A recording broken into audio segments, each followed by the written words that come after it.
Hello, guys. It's going to dim this. I got very little sleep last night, so I'm like super living on coffee. I'm very highly caffeinated, just so you know.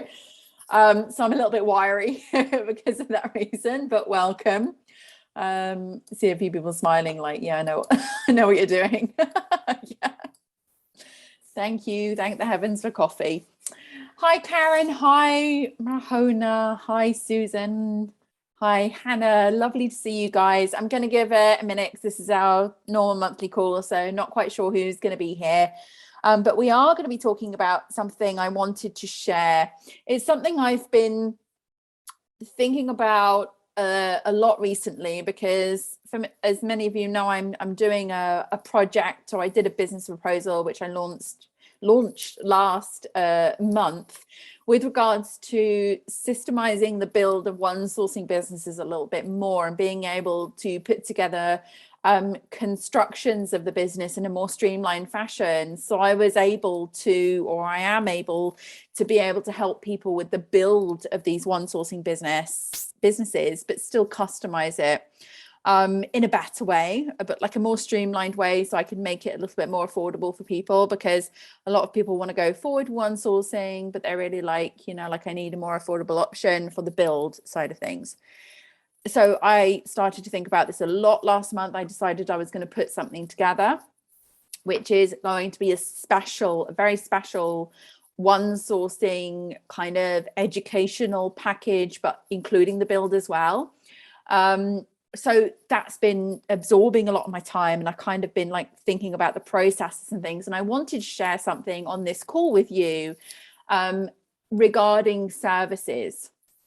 So when we look at the OneSourcing model, we're looking at services as roles. Now, that's nothing unusual, but for those of you who maybe are not familiar with it, roles are like turning a service like customer support into something like customer support representative. So we always take the service, or we take what is being offered, or we take the task, and then we turn it into a role.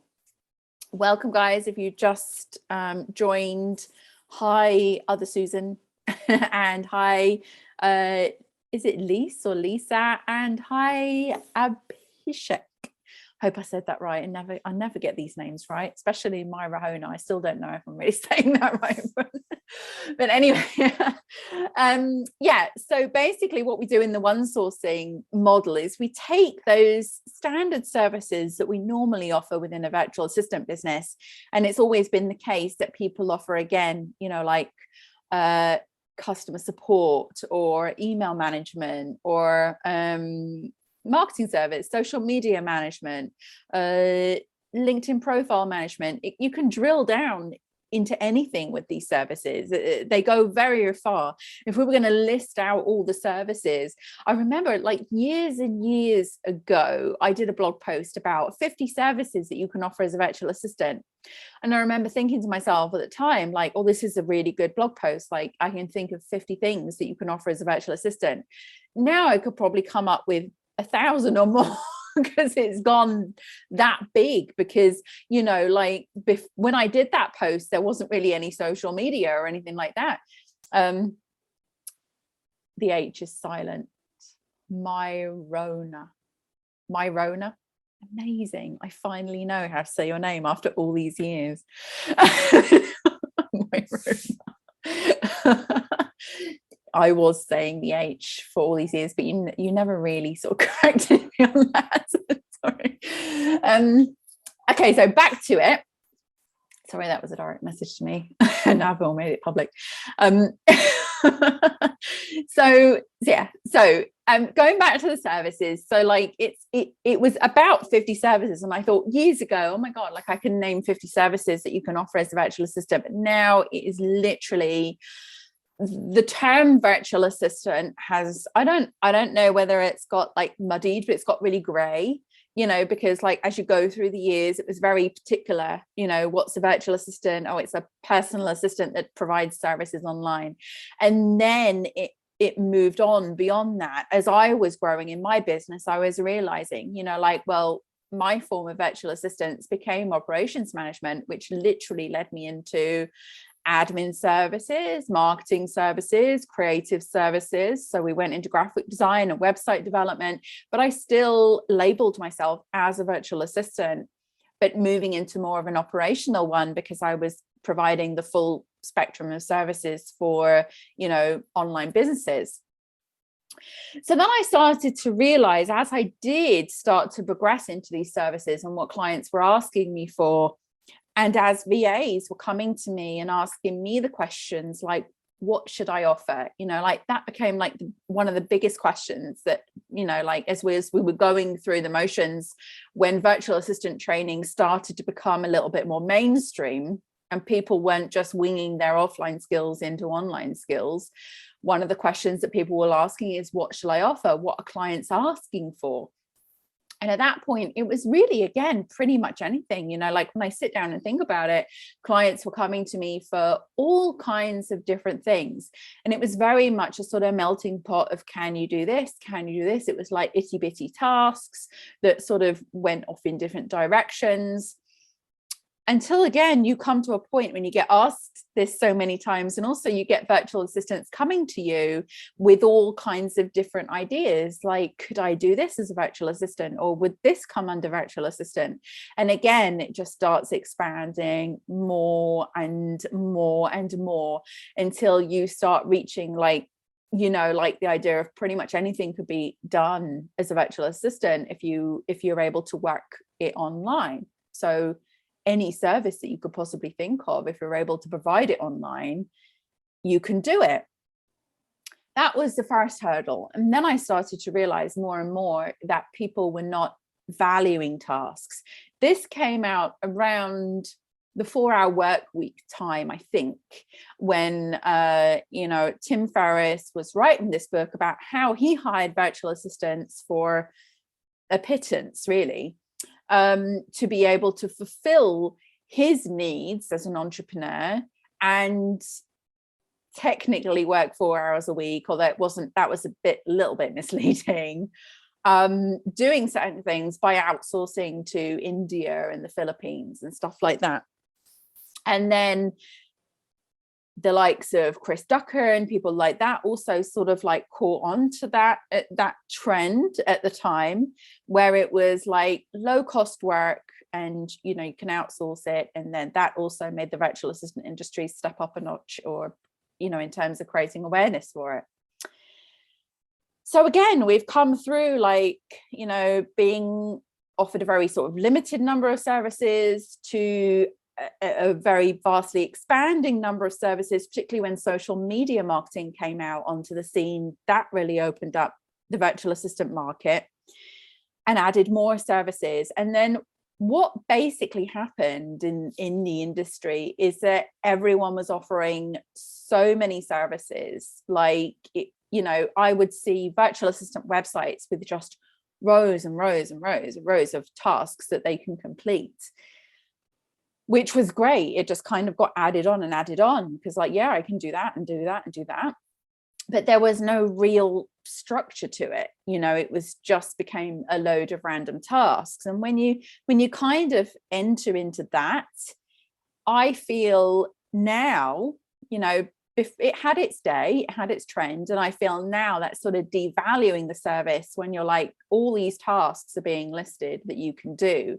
And no one really kind of understands the value of it in terms of, well, I don't need all these things, like I need this and this. And do I really want to go, with a sort of generalist virtual assistant? Because I'm a generalist virtual assistant. I also went through just kind of adding onto my website and adding the tasks, and then realizing that they weren't adding the value to my business by doing that. So I started to then think about what clients really wanted as an outcome. So again, this is kind of how OneSourcing was created, because I started not thinking about what the clients sort of need fulfilled, but what they really wanted as the outcome, and then how services would fit into that. And from there, as a sort of operational person as well, I was able to kind of pull together and see, based on what my clients were asking me for, what they would be really happy to invest in. And it became a trend as well. Where I would talk to clients and ask what they wanted, I would always see, when clients were asking me, oh, I can get, could you do that a bit cheaper, or could I pay less for that, or I've already had a quote from someone else and that was a lot cheaper, and things like that, which is fine. That's why we have different VAs at different price points to be able to fulfill the needs of different clients. But when I was thinking about my ideal client, who was not someone looking for that cheaper work, but someone looking for more of a long-term investment, I realized that there is a kind of formula that went along with finding the clients that were ready to commit to the long-term investment. So that would be ready to commit to a package that was not necessarily the cheap option or the cheapest option or the most cost-effective way to be able to fulfill something, or how do I get this at the lowest price as I possibly can? And then basically the client would get the job done and leave. There are sites like Fiverr available for that. There are sites like Upwork who also, fulfill what the clients need in terms of that. But I needed something different. I needed stability. I needed to know that my clients were going to work with me for as long as hopefully they wanted to or I wanted to, but it was about longevity. It wasn't about fulfilling and then coming to the next client and then fulfilling and coming to the next client.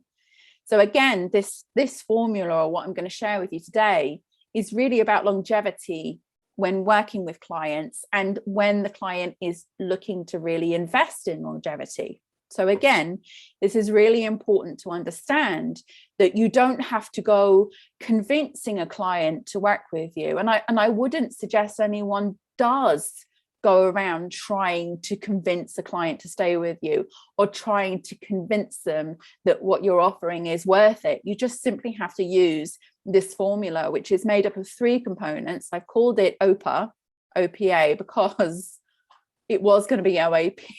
And then I realized that in England, that means old age pension. I didn't want anyone to think that I was, abusing old age pensioners in any way to get, to get some sort of work out with them. So I've called it OPA, slightly moved it around, but it's still the same construction of the same 3 things that clients are looking for, that they're willing to invest in directly without giving too much thought into it, and without you having to do too much convincing or suggesting or too much hard work. Basically, what I would love in the OneSourcing model for people to be able to show up on their consultation calls, explain how the service worked or explain how the package worked, and then be able to state their fee and have the client go, do you know what, that's really good.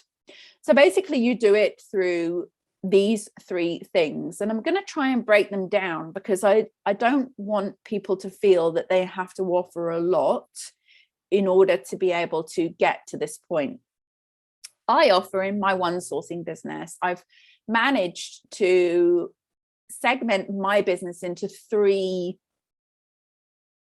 areas where I offer 3 specific roles. So if you're familiar with OneSourcing, I can share my roles with you now, and what I basically do.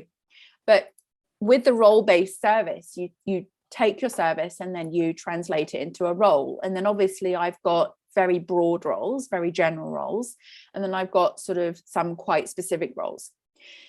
So I used to advertise myself as admin services, marketing services, and creative services. So under admin would be a personal assistant, it would be customer support representative, so somebody who's answering emails and answering, daily customer support tickets and things. And then general administrator, that would be for things, like when you want something done, admin-y, and I wanted it to come under that umbrella. So again, OneSourcing doesn't restrict you or box you into too many specific things. It allows for a little bit of scope and a little bit of flexibility. So you give the client enough for the client to think, oh, maybe she could help me, or he can help me. But you don't give them too much detail where they look at the list of things and think, oh, what I want isn't on there. So personal assistant, customer support representative, and general administrator is what I class as admin. And then the second thing was marketing services. So we're looking at social media assistant, content creator, and content marketer. Now, those were what I would put my roles in as admin role, as marketing roles. And then the third section was the creative side of things. So we're looking at website master, somebody who manages a website developer, somebody who builds a website, and then the graphic designer, so somebody basically who makes anything look good, whether that be marketing, kind of memes or social media images, or doing something on a website, or putting together a landing page, those types of things. And then I realized why these roles, which took me a while to refine, worked so well, whereas doing consultations with the customer or the client, and I was explaining about the services and how they worked and what they were there for.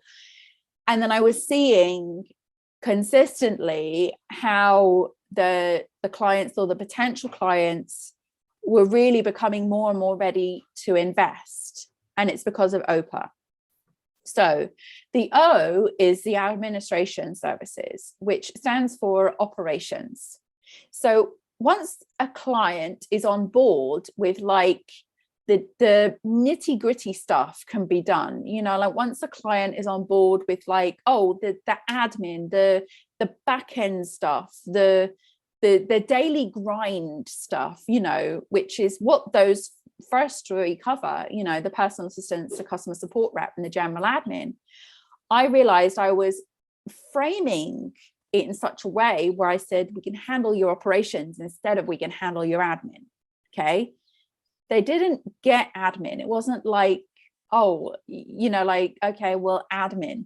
It was like operations. Okay, it's full, it's bigger, it's, I can get my head around it, and I know that that's something I really need. I do need operations, but do I need admin? No, it's exactly the same thing. I just reframed admin services into operational services. So you need your operations done, then I can fulfill it.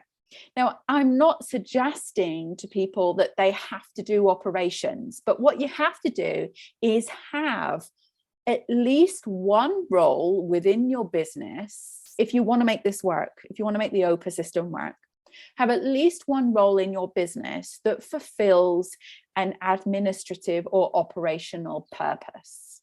So even if you're a general virtual assistant, that still does it. If you fulfill customer support and email management, that still does it. It's still an operational function within the business. Okay. So if you can get one element of your service offering as an operational function, that will help you with the OPA system. The second thing was the presence. So we're looking at the creative services here. So sometimes people don't necessarily sort of get their head around like, oh, website development. Oh, I had someone build my website master. Oh, I don't really need many things updating. But then you get into blog management. Oh yeah, I have a blog, but would I really invest in that money? Because I only blog once a week, blah, blah. Then you're looking at social media. So a presence, the P, is anything that allows the customers or their customers or your clients' customers to see something visible about the business. Okay, so you're creating things like landing pages, infographics, lead magnets, ebooks, website presences. All of these things create presence. So when you say again to a client, and this is how you frame it, oh yeah, I do graphic design, everyone's like, oh, graphic design, do I need graphic design? I don't know, da, da, da. Or I've got someone that does that, or I've got, no, but if you say like, we help to create your presence, we help to make you visible, and we do it in such a way that your customers and your clients will really want to work with you. That's another way of framing, basically, we build a website or we do graphic design. So again, it's about people value the operational standpoint, and they value the presence as well. They value like the visibility aspect of their business. And then finally, the A is the marketing aspect, or what I consider marketing services, and that is the awareness. So awareness comes under many different things. It could be helping people to build their subscriber lists. It could be doing things like social media. It even spans out into search engine optimization, doing people's metadata. It can expand out further into doing things like Facebook ads and Google ads and things like that. Basically, anything that helps create awareness of the client's business is something that they really, really want. Now, you can go as a client or an entrepreneur or a business owner to different places and receive all of these different elements individually. I can go to someone for my operational support. I can go to someone who helps me build my presence, and I go to somebody else who helps create awareness. But if you can combine a set of roles within your business, you're basically giving the client everything they've ever wanted. It's like Christmas morning, when you suddenly got everything that Santa wanted, or everything you wanted from Santa. It's about opening up those presents and thinking, oh my God, like I've completely got everything I wanted. Clients really value the admin, the functional side of things, the operational side of things, the ability to have a presence, and the ability to create awareness of their business. Now, again, I'm not saying you have to offer all of these 9 roles. You can literally break it down into 3, and you can literally break it down into further, even into one specific offering. But as long as that one specific offering or that one service package covers operational presence and awareness, you have then got what we would call like a no-brainer for a client to want to invest in. Do I get the nitty-gritty stuff done? Will I get something out of this that's tangible? Like the presence is a tangible thing, a landing page or graphics or, a website page or something. And then once you've got that presence and that tangible aspect, have you also then got the ability to create some form of awareness for the client? And when you're able to put those 3 together, you've got what we call a really amazing OneSourcing package, no matter how you decide to frame it or what roles you put inside it. So you can have one that's completely dedicated to the customer support, for example, side of things. I say this because I know my Rona is, like into customer support and loves to do customer support. So don't think, even with something like that, as a service offering, and you say to yourself, oh, well, there's no presence and there's no awareness. There absolutely can be within that single offering. So for example, you can do customer support and you can do the service within that. So with the customer support, you can say, well, how about we create offers for the people who are, contacting you, asking questions, asking for support, asking for something. How about we are able to create offers that we can give out to those people?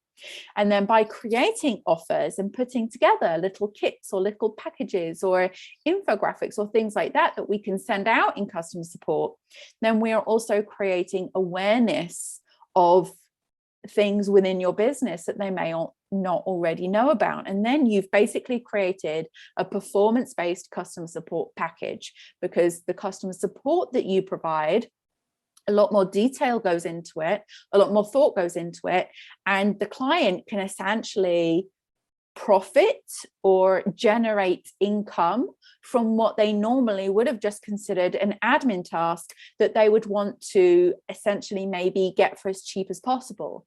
But when you add the elements of OPA in it, and you do about the, you know, the nitty-gritty, the operations, the presence, and the awareness, and you can do that and fulfill that within one area or one element of the business, it doesn't have to be across the entire business, then you have fulfilled what the client would consider a good investment. And obviously, providing that you're able to do that over the long term and sit with the client once a month, maybe say, what offer can we do this month?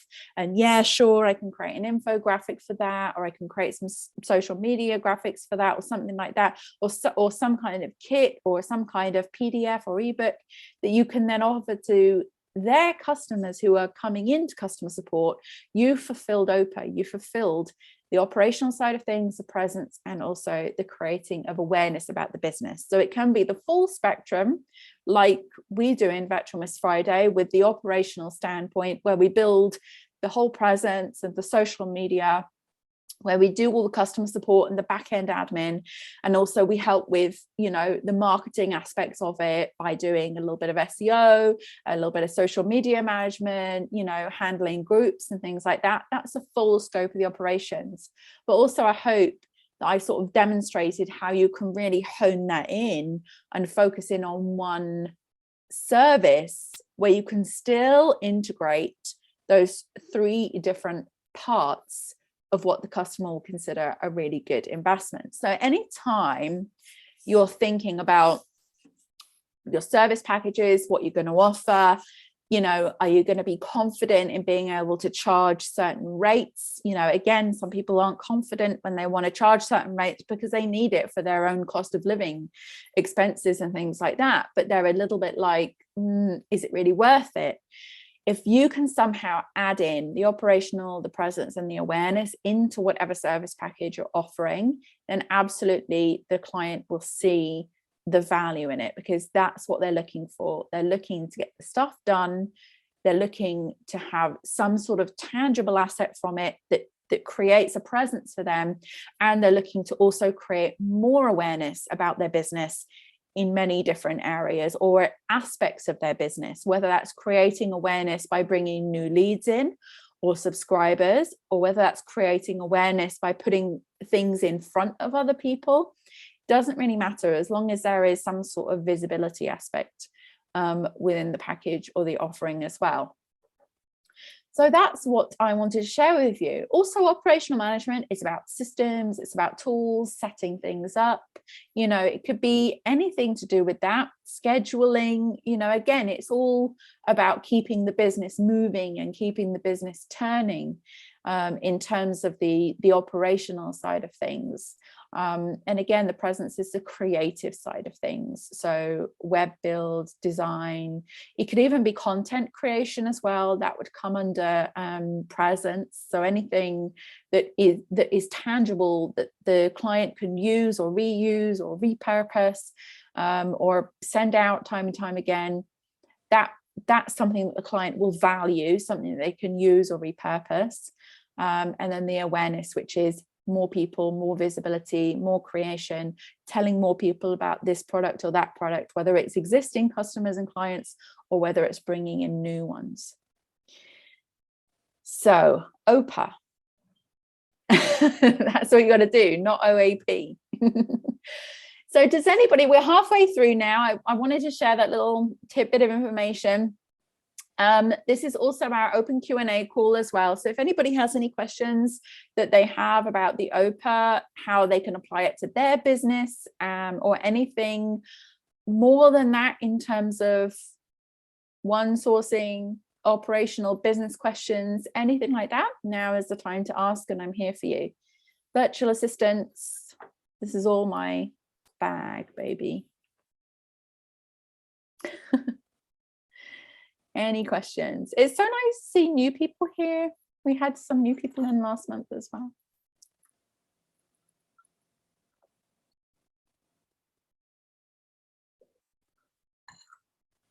Anything?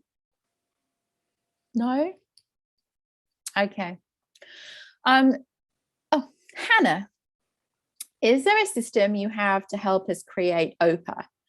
I am currently in the process of creating the system that's going to help you create OPA. It's the OneSourcing business proposal project that I launched this month, which we're onboarding people into right now.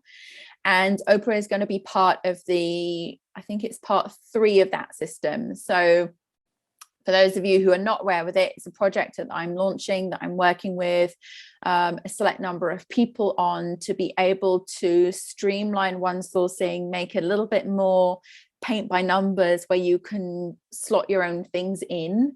And that's something that's currently being created within that. So yeah, that's why I wanted to share it with you guys. But again, like if you want to come on these calls, if you're watching the replay as well, and you want to come on these calls and you want to join the next month's call, and you think that you have a certain service or a certain offering that you want to put inside your business and you don't know how to turn it into an OPA offering, then obviously you can come and ask, and I'll be able to help you. It's fine if it's on the spot or in advance. In support, I'll be able to help you kind of try and put together a potential offering that you're able to do within your skill set that still covers those different areas, because it really doesn't matter what your service offering is. It's just simply about reframing it or rewriting it to work as an OPA offer. So the client can, as you're moving through and explaining what you do as a service, rather than saying you do these tasks or you do admin or you do this type of thing, it's about really trying to explain how it works together and how the client's going to get the maximum value. OPA is like the client's maximum value offering. So if you're able to do it, then it should be really easy to be able to, slip into consultations like the value of your service. Hi, Michelle. Can you hear me? Yeah. Hi. Hi. I'm not able to type in the message for some reason, Okay. so I'm having to use the microphone. Is the new OPA system going to be part in addition to or inclusive in the current OneSourcing membership? Currently, the OPA system is going to be for anybody who wants to build the OneSourcing business with me. So we're introducing a system where you basically come in and we go through a series of stages with you. In fact, I'll share it. Hold on. Okay, because I'm already a member of the, I'm working my way through the course at the moment. Okay. I just wondered if there's an additional cost that I need to put aside, or if it's included.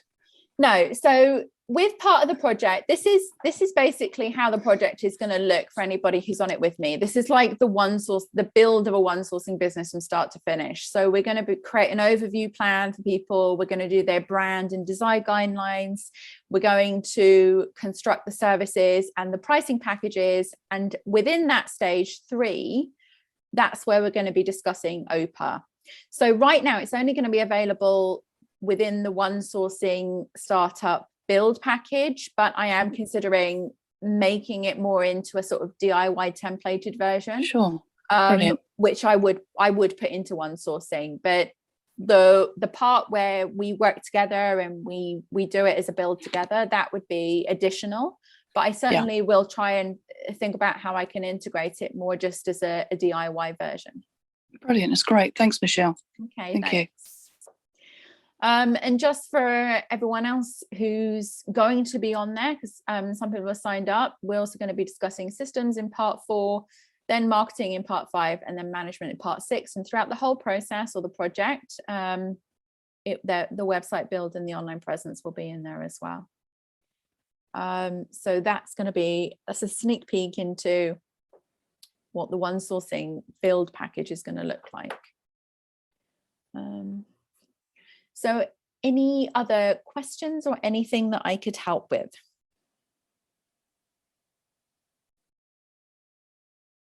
If you want to speak or you want to type or you want to chat. No? Okay, guys, well, I really hope that you found that helpful. I am really curious and interested to hear from anyone if you want to write in, if you do need any assistance with how you could potentially shift around and tailor your offer to work with within the OPA framework. And like I say, you don't have to be into marketing. You don't even have to be into graphic design. Many really good generalist virtual assistants are able to still create the presence and awareness, even if they're only like coming out of admin roles and admin backgrounds. These skills with the systems and the tools available now are so easy to pick up and learn at a very basic level, to be able to just incorporate just enough at your skill level to be able to really increase the value of the offer of your services. 1 second, I have a direct message. Okay. Bishek, if you want to write into support, we'll be able to answer that question for you there. Okay, guys, so sorry for you who have just come in a bit late. We've just done the first half of the call where we went through the OPA system. So I think for Marie and Stephanie, you'll probably need to watch the replay to go through everything that we've just talked about. But just to summarize, the OPA system was about putting together a service package which covers operational presence and awareness services within a business. So if that has piqued your interest, then do watch the replay of this call because you'll be able to go through and hear all about what we have just discussed. Any other questions before we wrap this up? Thank you for everyone who came. No other questions. Okay, so if you have just joined, do watch the replay. We shared some good information about how to construct your service packages to offer the maximum amount of value and do the least amount of selling or convincing to achieve long-term relationships with clients. So I hope you find that helpful. In the meantime, thank you very much, and I shall be back with you again next month for another call. So thank you so much, and I'll speak to you guys again soon. Take care.